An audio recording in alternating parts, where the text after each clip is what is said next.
సార్వత్రిక ఎన్నికల్లో TDP clean sweep చేసింది. ఓట్లు చీలకూడదని జనసేన బీజేపీతో పొత్తు ఏర్పరచుకొని ఘన విజయాన్ని సొంతం చేసుకుంది. అయితే ఈసారి టీడీపీ గెలవడంతో పాటు కొన్ని రికార్డు కూడా బద్దలు చేసింది. కొన్ని సెంటిమెంట్స్ని కూడా రిపీట్ అయ్యాయి. వివరాలేంటో ఇప్పుడు చూద్దాం.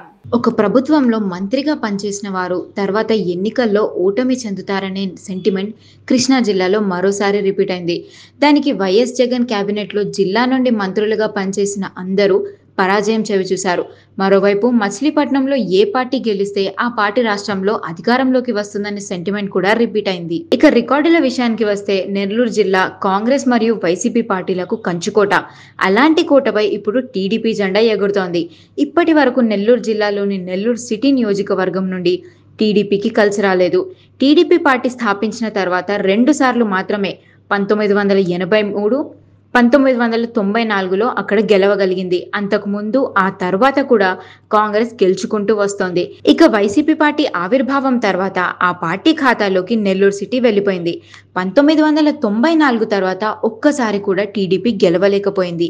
అంటే 6 పర్యాయాలు, అంటే 30 ఏళ్లుగా ఆ నియోజకవర్గంలో ఎంత ట్రై చేసినా కూడా టీడీపీ మాత్రం గెలవలేకపోయింది. అలాంటి చోట ఈ ఎన్నికల్లో టీడీపీ జెండా ఎగరవేసింది.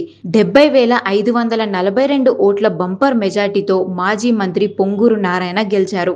మైనారిటీ ఓట్లు అధికంగా ఉన్న ఇక్కడ వైసీపీ డిప్యూటీ మేయర్ ఖలీల్ను రంగంలోకి దించారు జగన్. గెలుపై దక్కని నియోజకవర్గంలో నారాయణ ఇంత మెజార్టీతో గెలవడం ఏంటని అందరూ ఆశ్చర్యపోతున్నారు. ఇక టీడీపీ శ్రేణులు మాత్రం డబల్ రికార్డ్ అంటూ సంబరాలు చేసుకుంటున్నారు. 2014లో ఎమ్మెల్యేగా గెలిచి మంత్రిగా బాధ్యతలు చేపట్టారు నారాయణ. 2019 ఎన్నికల్లో గెలుపు దాకా వెళ్లి ఓటమిని చవిచూశారు. 2024 ఎన్నికల్లో మళ్లీ ఇక్కడి నుండే పోటీ చేసి మరోసారి భారీ విజయాన్ని అందుకున్నారు నారాయణ. ఇక తన కోసం కష్టపడి పనిచేసిన క్యాడర్కు ఏడాదికి 10 కోట్లతో వారి కుటుంబ సంక్షేమం, విద్య, వైద్యం కోసం ఖర్చు చేస్తామని ప్రకటించారు.